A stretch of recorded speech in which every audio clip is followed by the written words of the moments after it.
Game update notes. It is June 6th of 2023. Here are our release notes. The Dragon Bash Festival. Hey, it's returned. It's time for Dragon Bash. It wouldn't be a proper celebration without your attendance.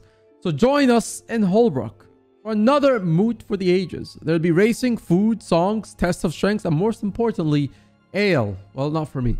I'll see you there. Unless, of course, you don't enjoy the fun.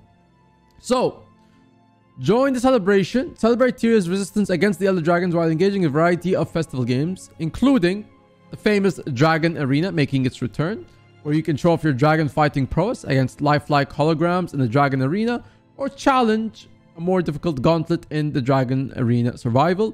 This is a pretty fun activity. Hologram Stampede. The fighting continues in the Hologram Stampede, a map-wide scramble to clear the Holbrook countryside of deadly enemies. Pinata Bashing. The tradition of destroying dragon pinatas in the Pinata Bashing Adventure. Dragon Bash Rally. Speed around the Holbrook map in the Dragon Bash Rally mounted race. This is, of course, a beetle race, I believe.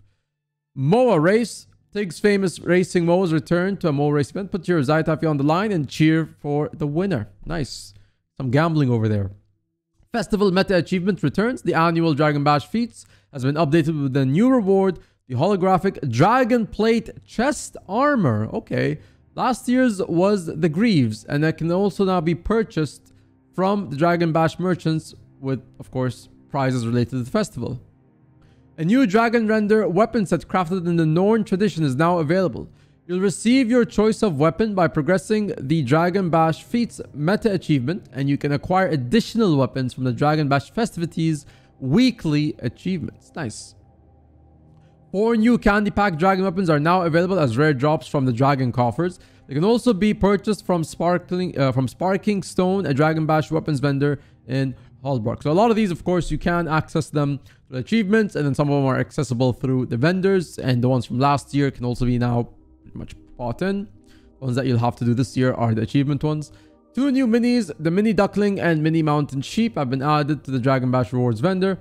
New guild decorations. Ooh, this is big. Oh, those guild gamers are gonna be loving this. New guild decorations have been added to help complete your guild race courses. Additional holographic track quarter pipe pieces and a new decoration that offers complimentary roller beetle rentals. This is actually huge. This is really big for the beetle community. I mean, it's, hey, you need some of this. I mean, if you guys have seen some of the Guildhall racetracks that a lot of these passionate beetle racers have done, be amazed when you're getting something else to add to this. I can't wait to see what they come up with this this new track.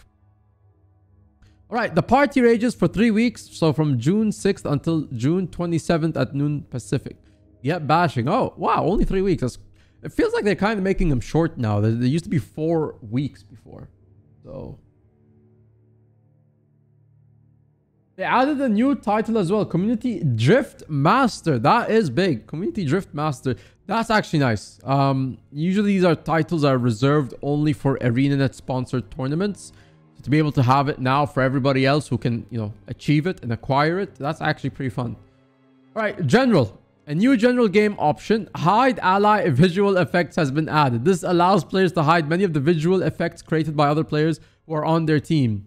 It has 3 levels of fidelity. All players outside the party, and all players outside squad. So you basically now what you could do is, you ever have your friend who's very annoying with their infusions, you know, those barons with like 6, 7 chalks, 8, 9 confettis, queen bees. You know, you ever got tired of watching them with their stupid infusions? You can now just block all of that. You don't need to, like, hey, now they are just as poor as you. But it's not what I meant to go with this. But yeah, now everybody can be blocked off. You don't need to see their infusions. You don't need to see their visual clutter. You don't need to see their coalescence, 3 balls hitting each other. None of that. You can now see a player as nothing but their armor.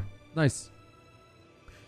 It is located in the options menu under general options, then groups. All right, that's very straightforward to it. That's not hard to show.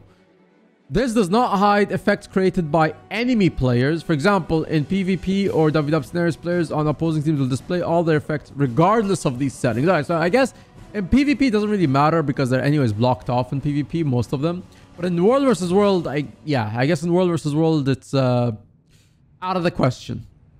Some ally effects are exempted from the options. In particular, any group healing or boon area of effect skills will still be visible. Some combo field skills are exempted as well. This is actually good, right? Because you don't want to, remove stuff that you need to pay attention to if you're in a group. The intent of this option is to improve gameplay performance, accessibility, and visual clarity in high population gameplay scenarios. Loading time to reach character selection has been improved. Nice. Standardize the achievement background color of the what lies within achievement list to match the other Guild Wars 2 End of Dragons achievements. Okay. World versus World. Added the Mist Hardened Lockbox.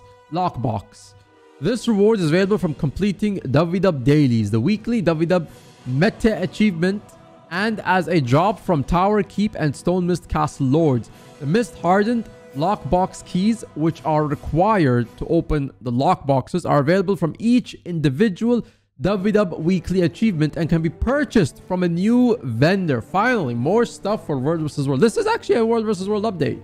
This is it. New officers' remnant weapons are available as rare drops from these lockboxes. A new vendor named Dugan has been added to the bases in Eternal Battlegrounds, Alpine Borderlands, and the Desert BL map, and inside the Armistice Bastion lobby. Each week, Dugan will offer World XP boosters, Mystic Clovers, Memories of Battle, Provisional Tokens, Siege Blueprints, Ascended Feasts, and more in exchange for World vs. World currencies such as the Skirmish Claim tickets, Emblems of the Avenger, and Badges of Honor. This is actually pretty nice. This is a really good offer. Yeah, Mystic Clovers in particular, a lot of the players don't get to have access to too many of them. So for them to now have this in a vendor, it's pretty good. Memories of Battle as well. You can exchange, all of this stuff, the blueprints, provisioner tokens. Oh, provisioner tokens, especially this. This is like kind of annoying to get. So all of this is pretty nice. I like this. A new Mistwalker infusion has been added to World vs. World. An account-bound version is available for purchase from Dugan after completing a new Mist Research achievement, which is located in the World vs. World section of the achievement tab of the hero panel. A tradable ball of charged Mist essence containing the infusion can rarely be found after defeating WvW Keep Lords and Stone Mist Castle inside Mist Hardened lockboxes. So yeah, there is of course the RNG. There you go. There's some RNG. But hey, if you do an achievement, you can get the actual infusion. Of course, account bound means you cannot trade it. So if you would like the option of having the infusion to sell eventually, right? You just got to be lucky with the drops. This enables more people to want to come into World vs. World. I believe I've seen actually what it looks like. I can actually pull that up real quick. I actually just liked it from Reddit actually. So yeah, this is what it looks like. This is what the infusion looks like. It's pretty nice actually. I would want something like this. It's a pretty nice infusion. So yeah, get going, get to farming, get lucky, get with the RNG, go kill some bosses, go kill some Keep Lords, Tower Lords, SMC. SMC is going to be on a full 24/7 farm if it wasn't already. So there you go. All right.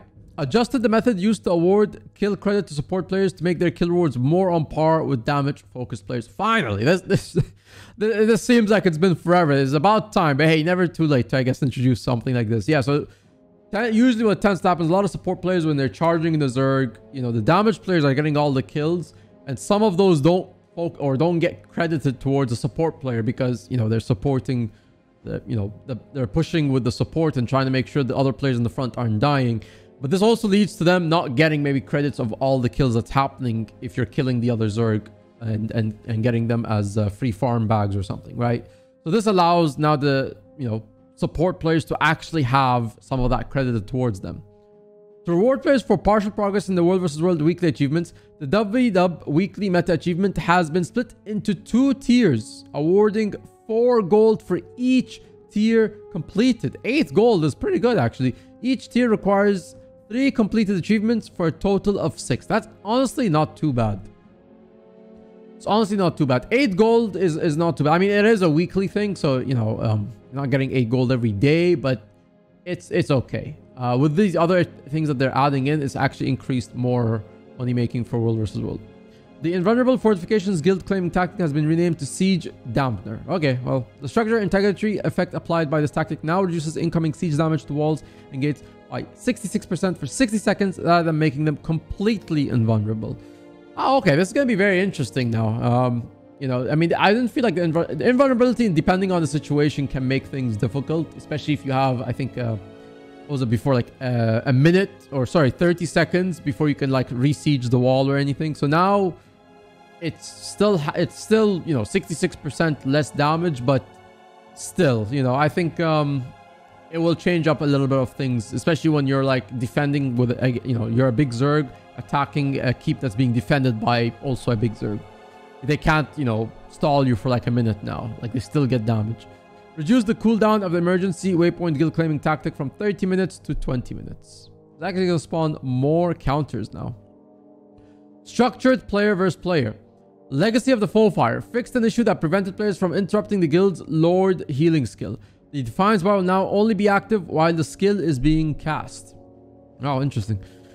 World Polish. Fixed an issue that caused the Jade Behemoth to remain stunned and unresponsive after the final meta event if the Reverence Warrior's final phase lasted longer than the Jade Behemoth's attack cycle. It doesn't matter. He gets literally destroyed by cannons.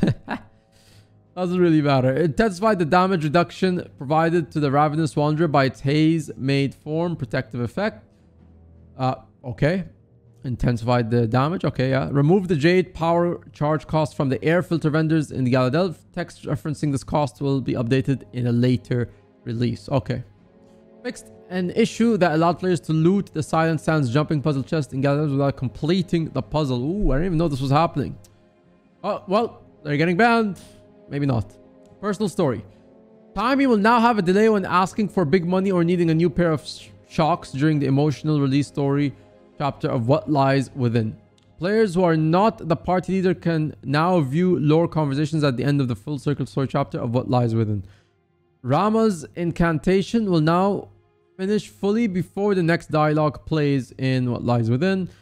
This just looks like timings of like their dialogue and the combat. Yeah, Rama will also beckon players who are not an instance owner during the full story chapter of What Lies Within. Fix an issue that caused the players... Fix an issue that caused the story Starburst icon to disappear during the emotional release chapter of... Yeah. The Ravenous Wanderer now lurks and unlurks properly during the chapter. Characters other than the party leader will no longer speak during the full circle story chapter. Store lorry conversations are now visible to players who are not the party leader. Fixed pathing issues for NPCs using ziplines in the update. Fixed an issue that caused Kanak to display a double story Starburst icon during... To be honest, I felt like I never noticed any of these happening, you know. So it's not really a big update. Well, I guess it's just a small polishing. Items. The Special Ops Captain Helmet Skin consumable item no longer requires the name entry for deletion. I feel like there's a lot of items that don't require name for deletions, but hopefully we can get to all of them. Pirate Dorado are now account bound when acquired, and they probably convert to raw fish when consumed. Fixed an issue that prevented Slushu from continuing to sell offering baskets after the player completed the Koda's Blessing collection. And that is it for your patch notes. Now, there are dev notes. We're not actually done. There is June 6th WvW updates and World Restructuring beta test. Greetings, Mistwalkers. This week's update brings some exciting developments for World vs. World, including the start of the next World Restructuring beta, rewards update, and improved kill credit for support role players. The next World vs. World Restructuring beta begins on June 9. That is actually this incoming Friday. That is the next beta. So make sure you pick your guild. I believe you have 24 hours before that. So 8th of June, 12 p.m. Noon is on, of course, PST is, I think, the final time you can choose. Correct me if I'm wrong, but if it is, but yeah. So make sure you just pick the guild that you want to represent for the beta. Do so from now and not later. We're currently overhauling how teams are created in World vs. World to improve player population balance and give you fresh new foes to lock swords with each week. This new system, titled World Restructuring, moves away from using worlds or servers as the basis for teams. I will instead use your selected World vs. World guild to place you on a team along with your chosen community. You can learn more about the system here. This is basically a quick summary of what the alliance and update is about, the world versus world upcoming restructure. For those who don't know, you can find more information about this. So I'll attach this in the description. So when you are looking at this note here, you can just click here. It will give you the whole idea. But to sum it up, the way alliances is going to work now is, as of how it is now, there's servers. You're in the server, and then your server fights other servers, right? And there are linked servers to those host servers. The way it's going to change going forward is, instead of you having to transfer from a server to play with a friend or your guild mates, you can now just rep your guild, or you can choose which guild you want to rep as your world versus world guild. What this means is, when the new update happens, whenever world restructuring actually happens, guilds will now be put into worlds together. So if you and your friends have selected a certain guild to be your world versus world guild, as long as you're all in the same guild, you will all be in the same world together. And what these mean is that when you have alliances, which will be, multiples of guilds in the same alliance, they will all be a part of that world. So you no longer have to transfer or anything. All you got to do is make sure you're aligned as your guild, and that's it. And then you get to play with your friends and fight other people. But more information on that system over here. The next beta event will run from June 9 to June 23. So it's an actual 2-week event. They usually have only been a week, but this one's actually a full 2 weeks. We'll be running 2 matchups in a row for the first time using the system, allowing us to test one up, one down matching system at scale and validate matchmaking bug fixes. Assuming this test goes according to plan, we aim to run another beta test later this summer that introduces the first version of the long-awaited alliances system. Alliances finally soon, TM, no longer. It's actually happening this year. 2023 is the year of the cornerstone game mode, which will now allow multiple guilds to combine forces and be placed on a world versus world team together. How to participate? The beta begins this Friday, 9th of June at 11 a.m. Pacific time for Europe and at 7 p.m. Pacific time for North America. To be match made with a guild of your choosing, you must select a guild to play with for this beta event prior to 11:59 p.m. Pacific time. So it's pretty simple. Go to your World vs. World tab. There is an option at the bottom in one of the sub tabs where you can click. It will say choose your WvW guild or something, and then it will show you the guilds that you're in. Just check the box of the guild you want to be with in case you and your friends want to play together for this beta, and then that's it. So to do this, simply open the guild menu in the game, highlight the guild you'd like to play with in the guild list panel on the left side, and then click set as World vs. World guild, and yeah, that's it. That's all you got to do. If you fail to select a guild prior to the deadline, you will be match made as an individual for the beta event. So make sure if you are playing with friends, you guys are all in the same guild, and make sure you rep it as the guild you want for the beta. And yeah, that's it. Participation rewards. Unlock a skin from the WvW exclusive War Machine weapon set for completing the World vs. World Restructuring Beta Veteran achievement by successfully capturing or defending 5 objectives during the beta period. We'll also be running a WvW bonus experience event between 9 to 23, granting 100% bonus to world experience, a 25% bonus to reward track progress, and 50% bonus to magic find. Ooh, okay, that's not bad. That's not bad. So we actually get stuff to do. Live today, new ways to spend your WvW currency. Actually, we just discussed this in the patch notes. The new vendor, Dugan, has been added to the bases in Eternal Battlegrounds, the Alpine Borderlands, Desert BL, and inside the Armistice Bastion lobby. Each week, this vendor will offer WXP boosters, Mystic Clovers, Memories of Battle, Provisional Tokens, Siege Blueprints, Ascended Feasts, and more in exchange for World vs. World currencies such as WvW Skirmish Claim tickets, Emblems of the Avenger, and Badges of Honor. Again, I'm liking this. They're starting to introduce more variety. Even the beta has a bit of incentive to play as well. This is stuff like this will really help keep them. And I mentioned this before. The demand, the hype in World vs. World right now, it's still there. It's not quite what it was 5-6 months ago, but it's still there. And if they can capitalize on this, I feel like now is the time. Alliances needs to be done in 2023. Now is the time to introduce this update. Right? This is literally the strike while the iron is still hot. I wouldn't say it's scalding, but it's still very much close to that. Introducing the Mist Hardened Lockbox. A new WvW reward lockbox is now available from completing World vs. World dailies, the weekly World vs. World meta achievement, and as a drop from Tower Keep and Stone Mist Castle Lord. The lockbox has a chance to drop a new World vs. World exclusive infusion, which we just saw. This is what the infusion looks like. Pretty neat, pretty cool. Crafting materials, memories of battle, World vs. World XP boosters, Ascendant Feast, and new WvW exclusive Officer's Remnant weapons. I guess this is what they look like. So yeah. Pretty fancy. Missed hardened lockbox keys, which are required to open the boxes, are available from each individual WvW weekly achievement and can be purchased from the new vendor. Now, the Mistwalker infusion. So here's the thing with the Mistwalker. It's added to World vs. World. It's an account-bound version, as in you can only keep it to your account. Once it's bound, you can't sell it. It's available for purchase from Dugan after completing the Mist Research achievement. So if you don't care to sell the infusion at any given time, and you just want to have it, an account-bound version of it is available, and that's yours forever. It is located in the World vs. World section of the achievement panel. A tradable ball of charged mist essence containing infusion can be obtained by defeating Keep Lords and Stone Mist Castles, and as a rare drop from the lockbox. So the one that you get from a drop or from the box, that's the one that you can probably sell on the trading post. Yeah, and we've improved the kill participation for support players. So all support players in WvW, it's time to fill your bags with heavy loot. Oh my god, can you imagine now? Now is the time to be a support player. You can finally now get bags. You no longer have to call your friends leeches because they're playing DPS roles. None of that. Now you can leech yourself. We've adjusted how kill participation credit is awarded to support players, which should bring their rewards more in line with damage role players. So hey, listen, support players, now's your time. Now you can finally make as much money as your DPS players for a measly heavy loot bag. There you go. That is your patch note updates for June 6th of 2023. You can find all these informational words and paragraphs in the description below. I'm going to link both of these in the description. And that's it, gamers. Dragon Bash Festival is going on right now. The WvW beta, June 6th. Big stuff happening. Get to it. And that's it. That's the video. Thank you for watching, and I'll see you when I see you. Take care.